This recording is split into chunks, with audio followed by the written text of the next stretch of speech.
Добрый день, уважаемые коллеги! Приветствую вас. Сегодня наша встреча.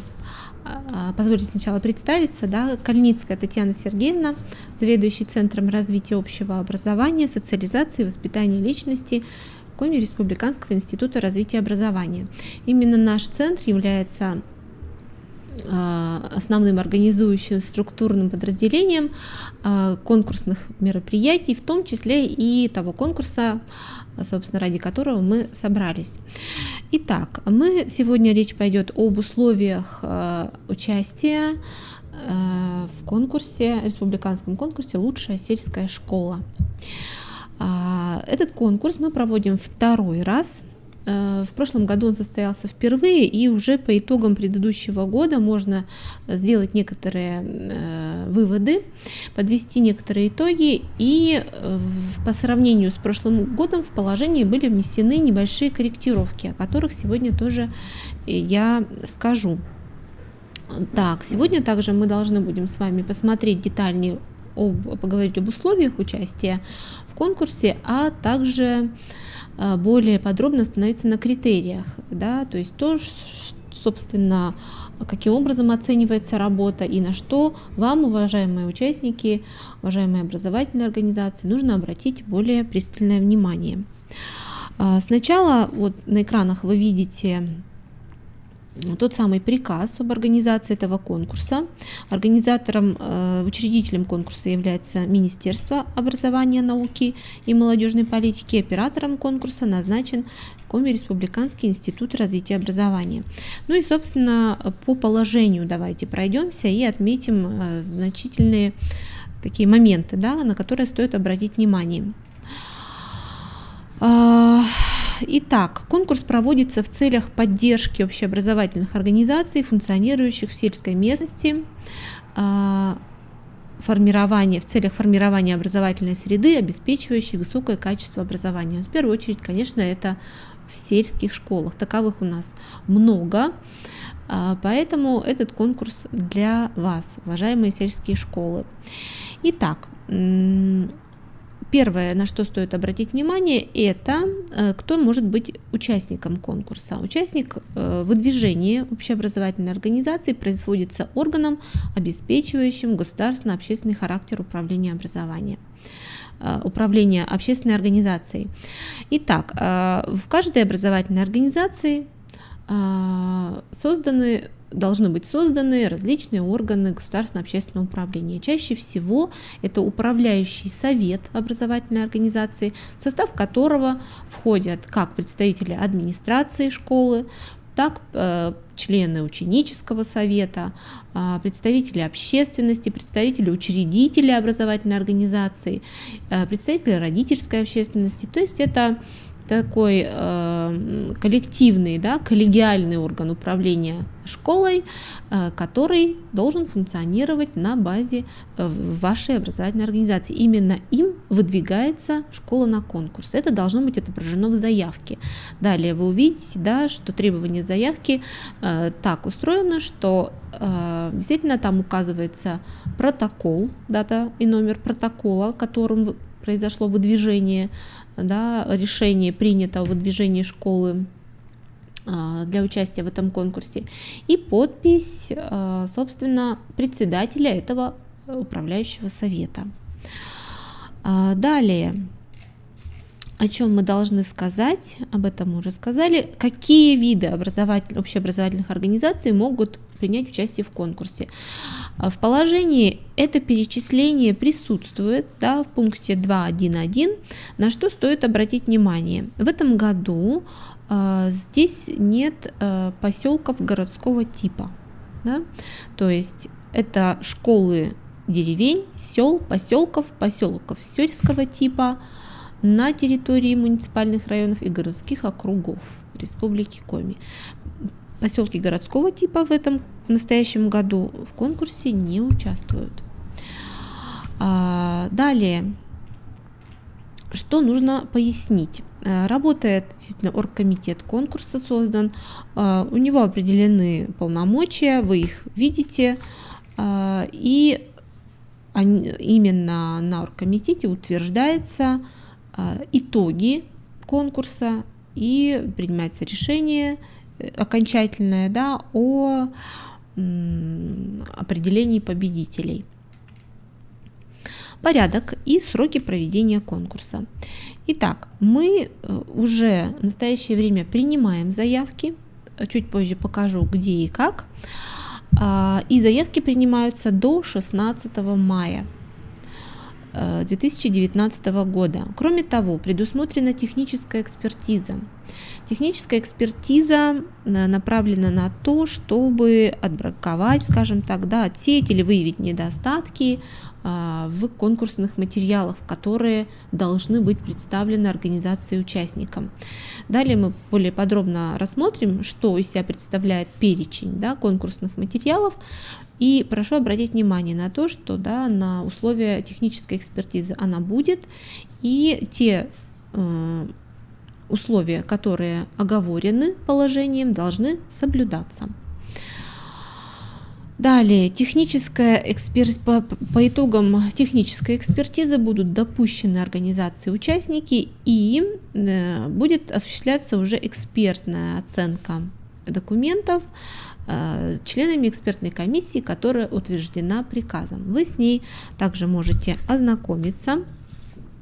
В этом году введены по сравнению с прошлым годом новые члены жюри, да, и вы увидите, что здесь в членах жюри также представлены и общественные организации, да, это новшество по общественной организации, также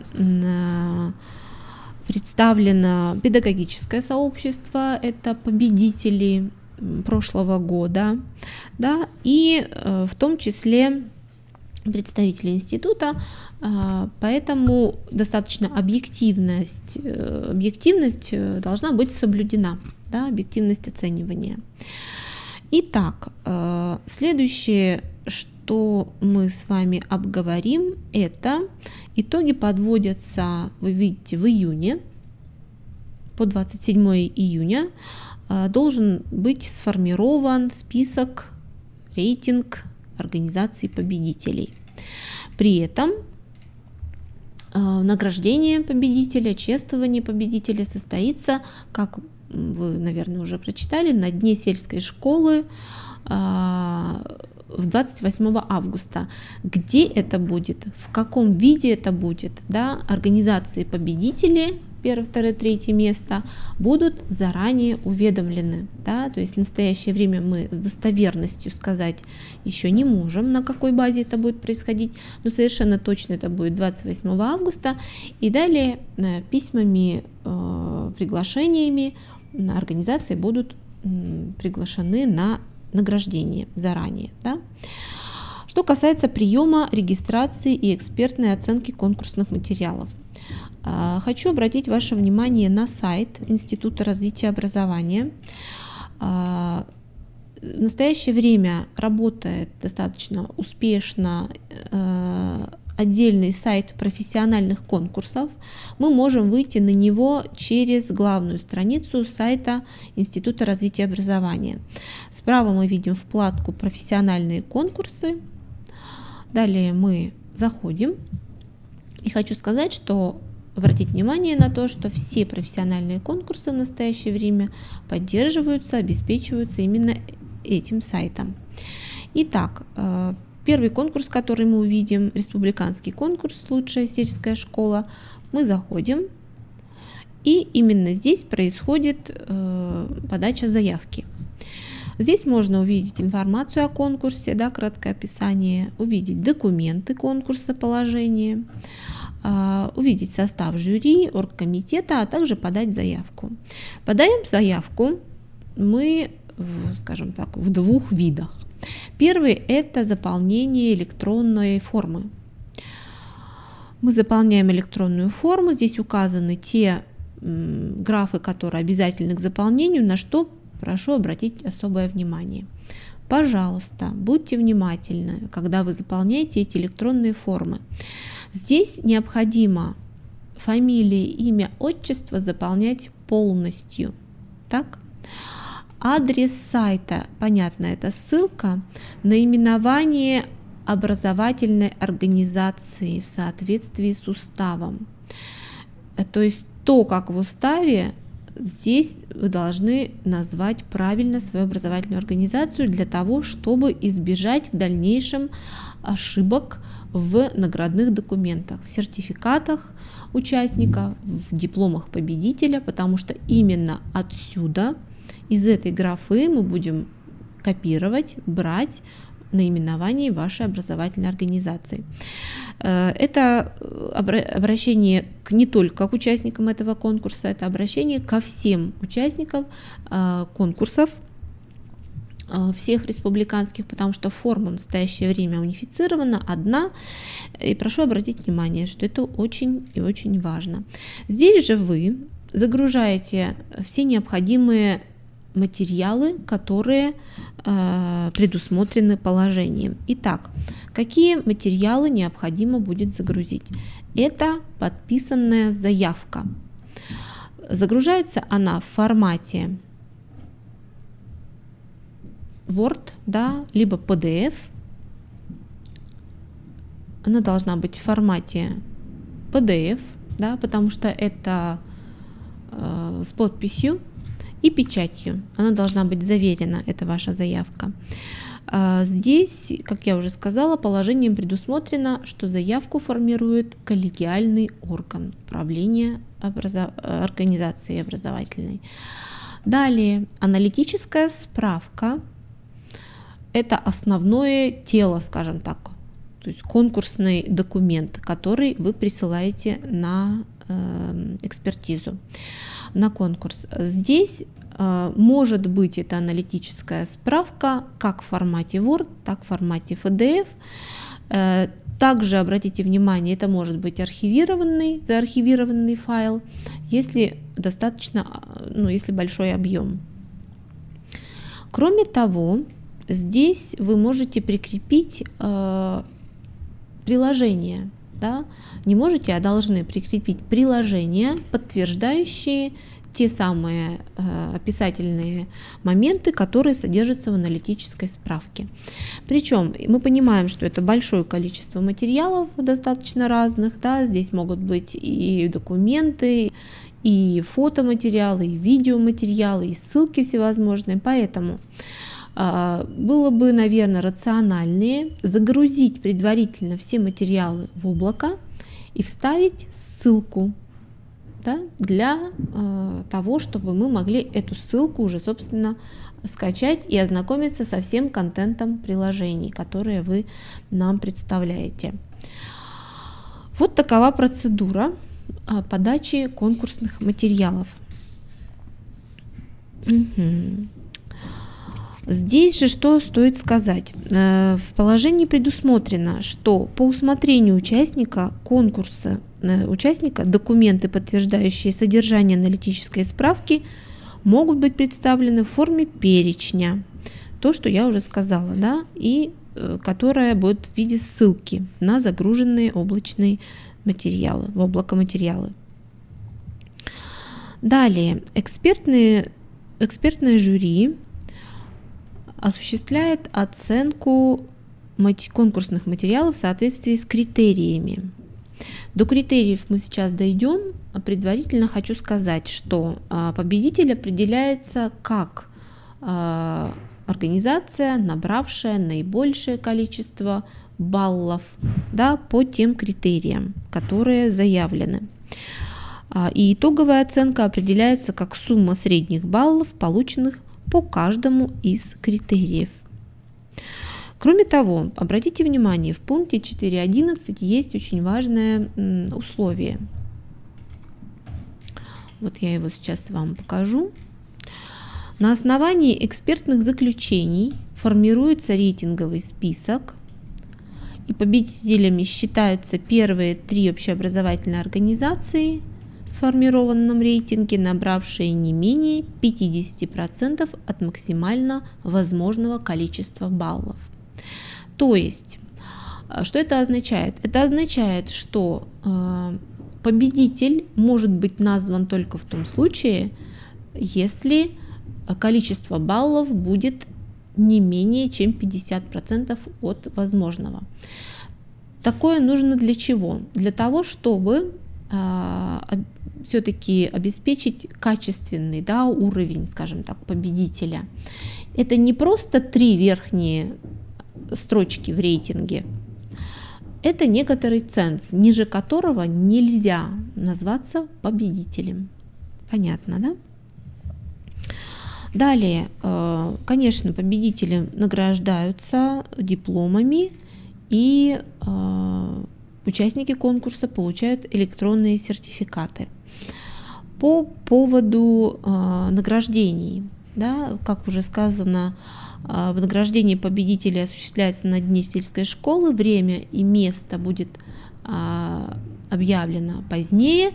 Также объявлено позднее будет и награждение, то есть форма награждения победителя. Я в настоящее время говорю о денежном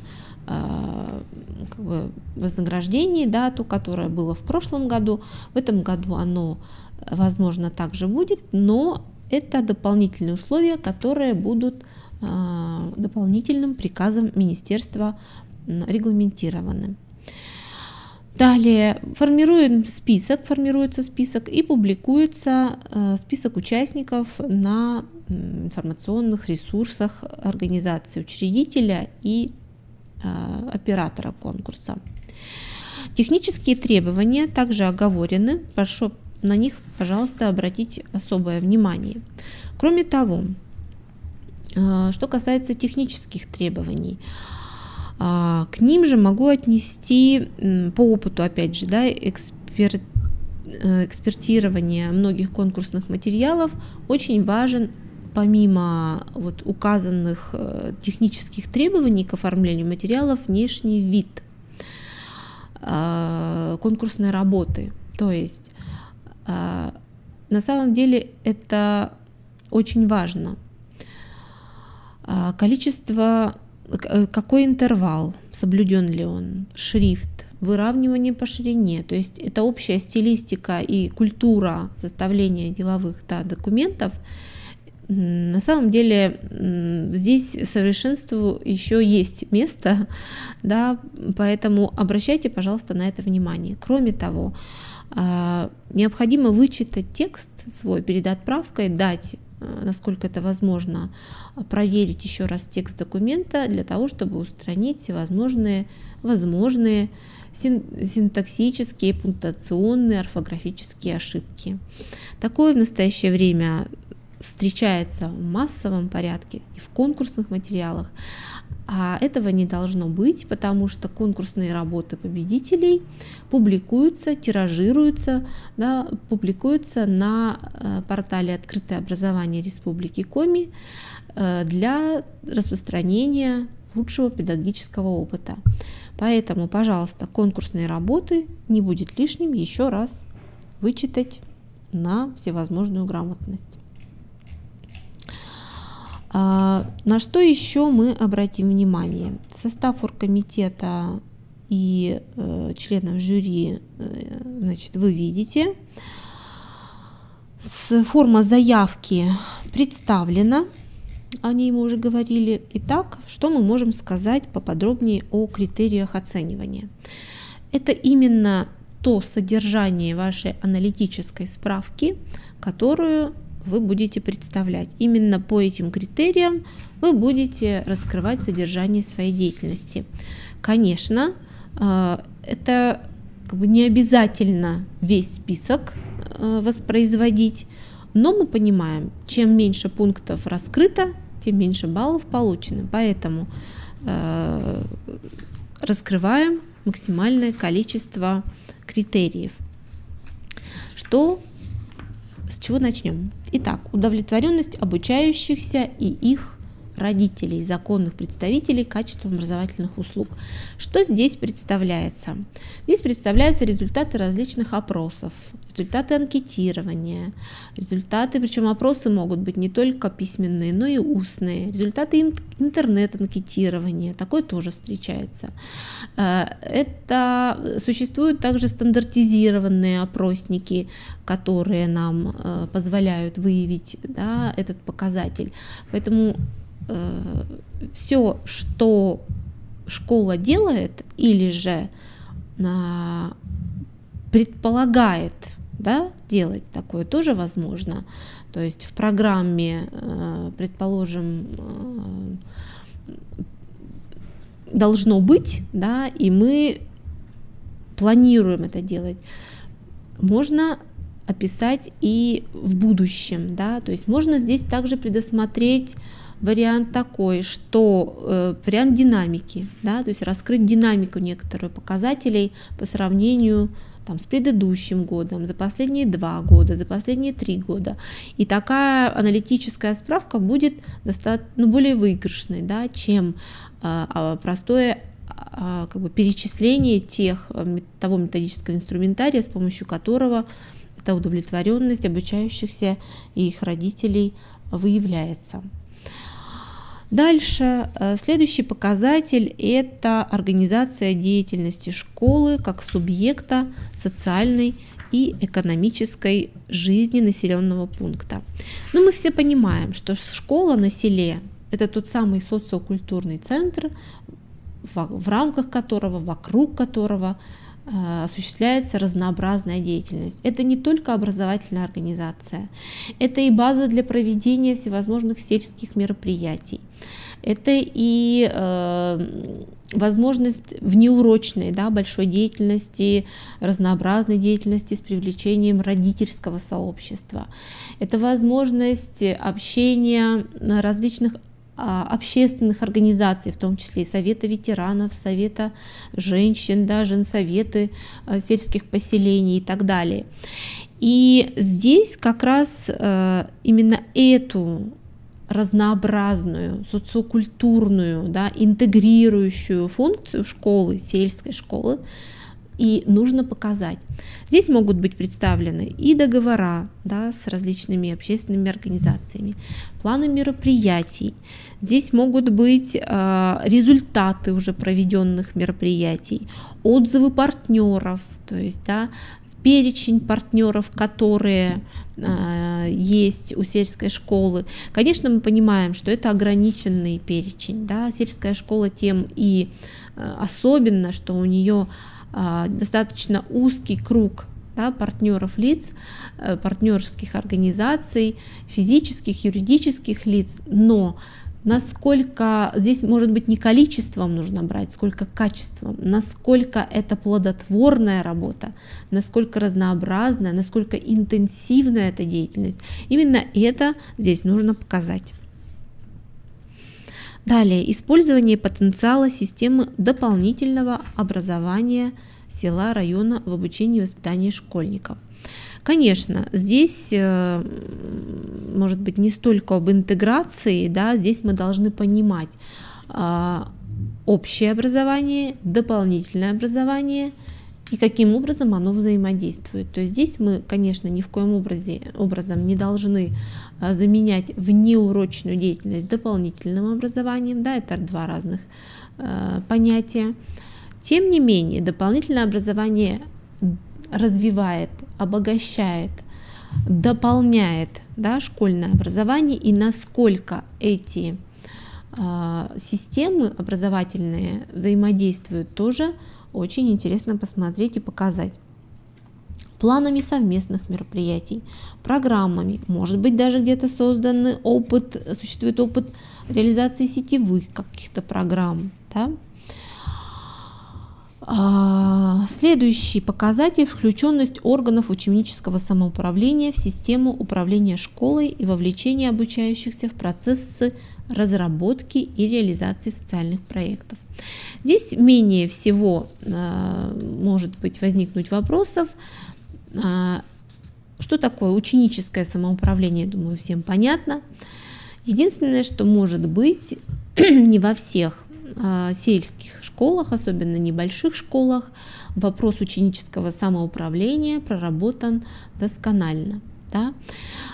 Поэтому здесь нужно показать именно активность, наличие этого ученического самоуправления, его активность, направление его деятельности. Причем здесь очень широко можно посмотреть на эту работу, в том числе здесь и волонтерское движение, да, насколько ученическое самоуправление организует эту деятельность и вовлечено.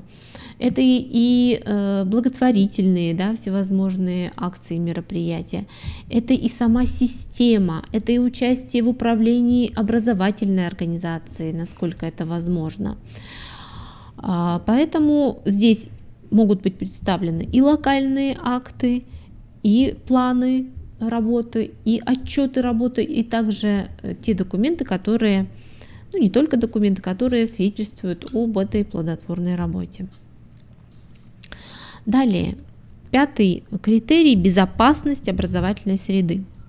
Ну, здесь есть немножечко пояснений в положении, да, но здесь стоит не только об этом говорить, не только об отсутствии травм или каких-то средовых условиях, которые созданы. Здесь также можно сказать и об системе антитеррористической безопасности, то есть и все, что с этим связано. Здесь же можно рассказать и о системе медицинского сопровождения, если оно есть, да, то есть каким образом, то есть не то, что если оно должно быть, то есть каким образом это организовано. Далее, о взаимодействии, здесь же можно говорить с правоохранительными органами, насколько это плодотворная также работа, выстроенная работа, да, с отделениями и со структурами правоохранительных органов. Это все в рамках безопасности, в рамках этого критерия. 6-й критерий – индивидуализация образования. С этим по опыту прошлого года, значит, непонятных каких-то моментов меньше. Единственное, что здесь что есть с реализацией этого критерия вполне объективные сложности. Тем не менее, что здесь может быть представлено?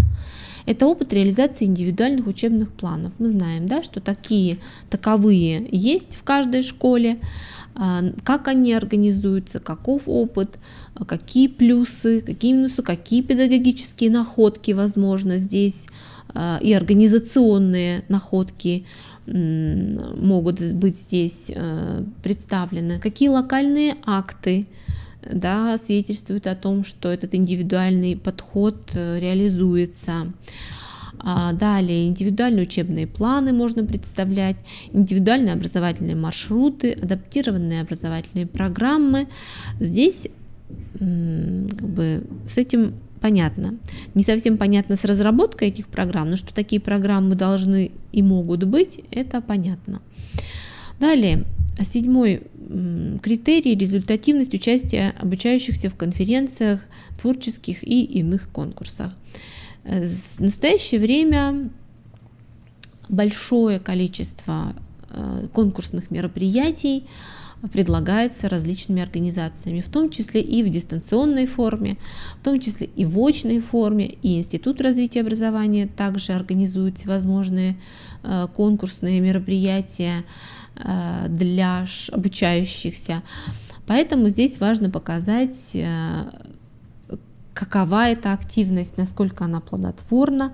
Здесь представляются, как правило, в качестве подтверждающих документов всевозможные грамоты, дипломы, благодарности, сертификаты участников, а также не возбраняется приложить отзывы самих учащихся, обучающихся об участии в этих конкурсах.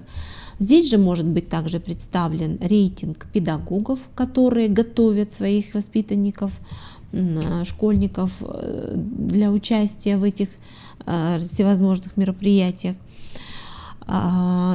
Обратите внимание на то, что здесь критерий расширен по сравнению с прошлым годом, и организация и эффективность проектной и исследовательской деятельности также относится к этому критерию, тоже к 7. А в предыдущем положении это был отдельный критерий. Итак, здесь можно показать то, каким образом в образовательной организации организована проектная деятельность, исследовательская деятельность, какие конференции проведены, какие образовательные проекты, темы, на какие темы, да, разрабатываются школьниками. То есть это теперь такой расширенный один большой показатель, критерий. Следующий критерий — результативность участия педагогов в конкурсах профессионального мастерства. Но здесь с этим все понятно. Да? То есть какое количество, с каким результатом принимают участие в этих конкурсах, дистанционных, да, заочных, очном формате. При этом не возбраняется также приложить и отзывы самих участников, а также, возможно, аналитические комментарии. Принимали участие и что? Да, то есть каков результат, как для личности педагога, для меня, когда я принимаю участие, например, в учителе года или принимаю участие в заочном дистанционном конкурсе. То есть какой профессиональный рост, возможно, я могу отметить, зафиксировать у себя. Здесь тоже в подтверждающих, да, документах или даже в самом тексте аналитической справки по критерию это возможно отразить. Дальше. Эффективность применения современных образовательных технологий в образовательном процессе. Здесь, конечно, хотелось бы, чтобы не был сведен этот показатель только лишь к показателю, к такому выводу о том, что применяются информационно-коммуникационные технологии. Да? На самом деле современные образовательные технологии понятие намного шире, чем ИКТ, да? И здесь можно указать и технологии развития критического мышления, проблемного обучения, не может быть, а совершенно точно и проектные, да, из технологий, каким образом проектная деятельность представлена в образовательной организации. Вот, поэтому предлагаем немножко пошире посмотреть, да, на этот критерий, каким образом, какие технологии педагогический коллектив апробирует, может быть успешно, а может быть в порядке таком эксперимента, да, апробации, включения во что-то новое. Дальше. Следующий критерий — это информатизация образовательного процесса и управления школой. Ну, понятно. В настоящее время процесс организационный все более и более компьютеризируется, да, это и система электронного документооборота, возможно, есть в образовательной организации. Это и возможности электронной системы электронного дневника, да, и также, возможно, здесь можно раскрыть об оснащении, да, образовательной организации всевозможными средствами информатизации, проанализировать, насколько это достаточно. Может быть, здесь указать потребность, да, в информатизации образовательного процесса и процесса управления. Также здесь можно указать, раскрыть, да, возможности внутренних локальных сетей, если таковые имеются. Здесь же можно раскрыть проблемы, да, преимущества и проблемные моменты, проблемные зоны этого критерия. То есть здесь на понимание не просто как факт, что есть достаточно или недостаточно, да, организован этот процесс, а такой более широкий взгляд, насколько это нужно, насколько это есть в наличии и какова потребность образовательной организации, какие перспективы в этом направлении. Следующий критерий – использование педагогами школы информационно-коммуникационных технологий. Здесь понятно, да, использование всевозможных электронных образовательных ресурсов, потребность в этом, насколько это реализовано и насколько это можно было бы реализовать. Следующий критерий – это реализация в образовательном процессе этнокультурной составляющей содержания образования.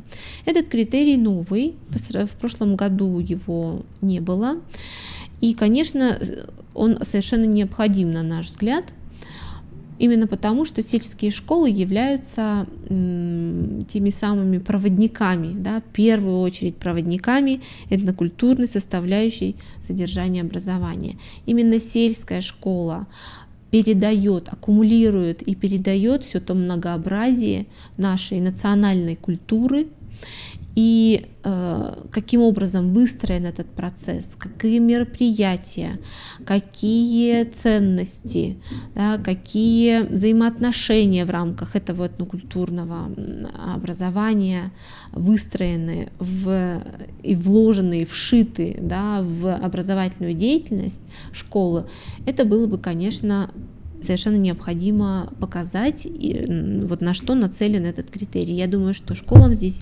есть чем поделиться, есть чем гордиться, поэтому этот критерий, я думаю, что будет представлен в полной красе. Далее, следующий критерий – наличие возможности получения качественного образования детьми с ограниченными возможностями здоровья и детьми-инвалидами. Он немножко перекликается с предыдущим критерием, там, где сказано было о индивидуальных планах, об индивидуальных графиках обучения, программах. Здесь же нужно показать возможности доступной среды. Мы понимаем, насколько, да, это вообще возможно. Здесь показать и взаимодействие, и отношения, то есть систему вот этого отношения к этому, отношения учащихся, обучающихся, отношения педагогического коллектива к этому факту, да.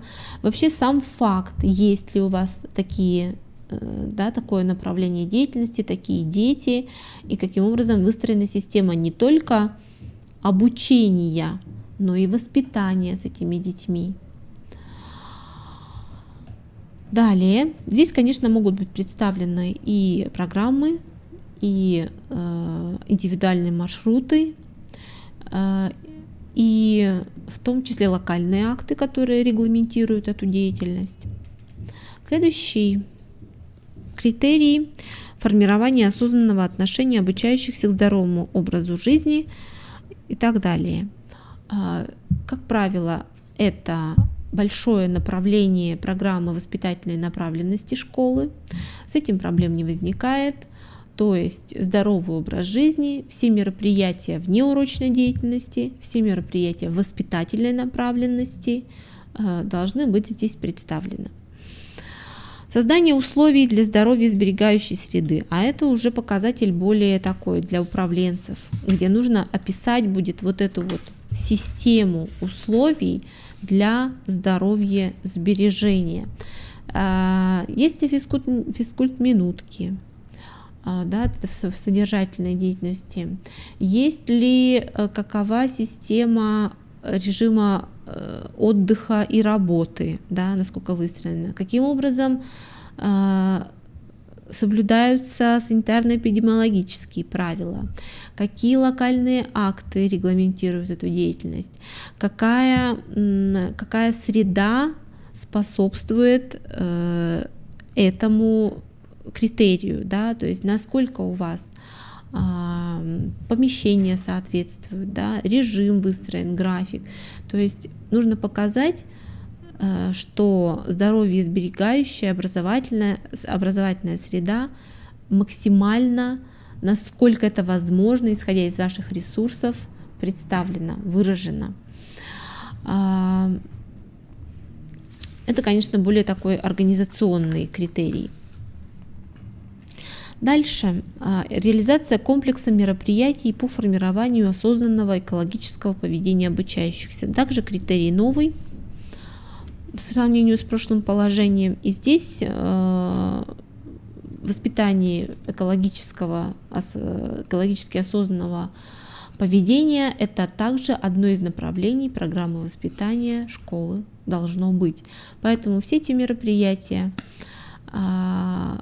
мы здесь отображаем, и думаю, что особых проблем тоже не должно возникнуть, потому что это очень важное направление именно воспитательной деятельности, внеурочной деятельности, включая элементы, да, трудового воспитания здесь могут быть, то есть каким образом выстроена забота об окружающей среде школы, об экологии класса, да, об экологии школьного участка, об экологическом состоянии, какой вклад может быть в села, населенного пункта. Это все здесь должно представлено быть в виде одной системы. Далее, следующее направление очень важное — это также направление воспитательной работы, реализация гражданско-патриотического направления в деятельности школы. Огромное количество мероприятий проводится школами, в том числе и по календарю, да, знаменательных дат, в том числе это традиции школы, особенно тех школ, которые носят имена героев. Это и, как я уже сказала, праздничные юбилейные мероприятия. При взаимодействии с социокультурными, учреждениями села, населенного пункта все приветствуется. Да? Это вот, как правило, не возникает проблем с описанием именно этой части, и максимальное количество баллов получается образовательными организациями. Далее, последний завершающий критерий, тоже очень важный, вы видите, он равноценный по сравнению с остальными критериями, это дизайнерские решения в оформлении интерьера школьного пространства, обучающей среды. Мы с вами понимаем, что федеральный государственный образовательный стандарт задает нам условия для реализации образовательной деятельности и предъявляет требования в том числе к внешнему виду образовательного процесса. И здесь очень важно показать, насколько уютна ваша школа, насколько в ней приятно находиться, насколько она продумана, есть ли зоны отдыха, есть ли рекреации, какие подобраны цветовые решения, насколько продумано, да, насколько уютно, насколько безопасна ваша школа, и не только школа, но и пришкольная территория. Это тоже очень важно. Здесь мы ждем всевозможных фото, да, материалов, отзывов. Здесь же, на мой взгляд, не возбраняется говорить и о ваших мечтах. То есть как бы нужно было бы, да, организовать школьное пространство, чтобы это было максимально эффективно, качественно, приятно, полезно для обучающихся и для педагогов. Здесь, кстати сказать, не только речь должна идти о обучающихся, но и о комфортной среде для педагогов. Да? Вот таковы критерии, основные критерии, они же и перечисленные, да. По итогам оценки вы видите, система двухбальная, трехбальная, 0, 1, 2, да. Выстраивается рейтинг, и организации, набравшие не менее чем 50, мы видим, да, от 36, то есть порог участия, не то что участие в конкурсе, а порог победителя — это не менее 18 баллов. Поэтому для себя, когда формируем аналитическую эту справку, отмечаем, да, на какое количество баллов мы здесь можем претендовать. Милости просим к участию в конкурсе, уважаемые сельские школы. И мы надеемся, что вот этот опыт, который мы аккумулируем, да, он далее выльется в полноценные рекомендации, да, или же даже в сборник лучшего опыта школ, сельских школ Республики Коми. Кроме того, хочу сказать о том, что 13 15 мая, с 13 по 15 мая в Институте развития образования состоится международный семинар с участием коллег из Соединенных Штатов Америки, штат Техас, по опыту прошлого года. И там будет в рамках этого международного семинара рассмотрены также вопросы, площадки предусмотрены для сельских школ. Поэтому приглашаем вас к участию в этом семинаре. Вход совершенно свободный, да, поэтому на площадках семинара будет, я думаю, что много что интересного, а также будет возможность задать вопросы нашим заморским коллегам о том, с тем, чтобы спросить, а как у них организованы те или иные процессы, которые мы с вами вот сейчас обсуждали, да, в рамках наших критериев. Я вас благодарю за внимание, приглашаю еще раз к участию. Всего доброго. Угу.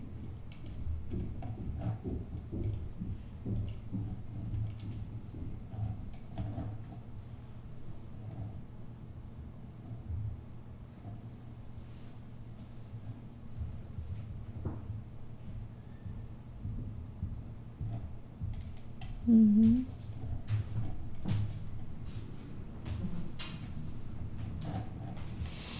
Угу.